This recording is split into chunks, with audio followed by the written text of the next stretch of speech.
Netanyahu is a very, very experienced leader with very good judgment. He is very prudent with the use of force. I think there was once one columnist called him a trigger-happy prime minister. That is ridiculous. In fact, people who have followed Israeli prime ministers historically know that he is the least trigger-happy prime minister that Israel has ever had.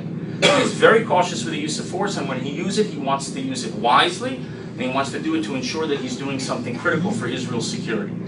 He is now the second longest serving prime minister in Israel's history, only after Ben-Gurion. And I believe, like Ben-Gurion, that when push comes to shove, he will take stands against all the pressure in the world. He will do what is necessary in order to protect Israel.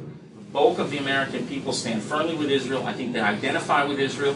I think if you look historically, there was a big change after 9/11. I'm sure that after the bombing, the tragic bombing in Boston, I believe that people will identify more with Israel's struggle against terror, and I think we can maintain that support. I think there's strong bipartisan support in the United States for Israel. I think it's a critical asset for Israel that support remain bipartisan, and I believe there's been very important things that the President has done for Israel in these last 4 years, and I can tell you someone who's been inside. There is very good security cooperation, very good intelligence cooperation. In my view, Fayyad was the first Palestinian leader in a century who cared about the Palestinians. There's been many Palestinian leaders who care about the Palestinian cause, but Fayyad is the first to actually care about the Palestinians.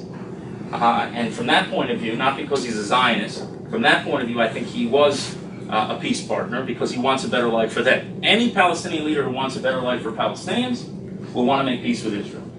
Which means we have to try to remove as many non-strategic issues off the agenda as possible, even when those decisions are hard. And I would encourage you to see the decision that Israel made in the ceasefire in Gaza, and also the recent decision that Israel made in Turkey, with the reconciliation with Turkey, in that light. And no one is under any illusions about the Turkish government.